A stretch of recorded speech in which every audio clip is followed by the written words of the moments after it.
అసలు నీ పేగుల మధ్యలో మైదా పిండి ఉన్నదా, మైదా పిండి మధ్యలో నీ పేగులున్నాయి అర్థమవుతుంది డాడీ నాకు. మైదా పిండి ఏటు ఉంటే ఆడుంటావు. అయితే ఇప్పుడు ఫుడ్ విషయానికి వస్తే డీజే టిల్లు మూవీలో ఒక జోక్ ఉంటుంది, నీ పేగుల మధ్యలో మైదా పిండి ఉందా దాని చుట్టూ వాళ్ళ నాన్నకి పైల్స్ వస్తుంది. సో ఈ మైదా పిండికి పైల్స్ కనెక్షన్ ఏంటి? ఈ మైదా పిండి అంటే ఏంటంటే గోధుమలే. గోధుమ మీద ఉన్న పొట్టు తీసేస్తే దాన్ని మైదా అంటాం. ఓకే. ఈ మైదాలో ఏంది అంటే ఫైబర్ పెద్దగా ఉండదు. దీనివల్ల కాన్‌స్టిపేటెడ్‌గా ఉంటారన్నట్టు. సో, మైదాతో తయారు చేసే ఈ పూరి కావచ్చు బయట వాళ్ళు, ఎందుకంటే మనం ఇంట్లో అయితేనేమో గోధుమ పిండితో అవును. చేసుకుంటాం. బట్ బయట వాళ్ళకేందంటే సాఫ్ట్‌గా ఉండాలి. ఇట్లా ఏమంటారు చించంగానే చినిగిపోవాలి, మెత్తగా ఉండాలి. దానికోసం ఏం చేస్తారంటే వాళ్ళు మైదాని యాడ్ చేస్తుంటారు. ఈ మైదా యాడ్ చేసే వరకు ఏమవుతుందంటే అది కాన్‌స్టిపేటెడ్‌గా అయిపోతుంది.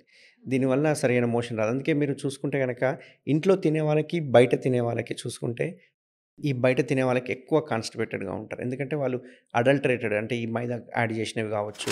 ఇట్లాంటివి తినడం వల్ల పూరి గాని, పరాటా గాని ఇట్లాంటివి తినడం వల్ల 100% కాన్‌స్టిపేషన్ అనేది వస్తుంటుంది.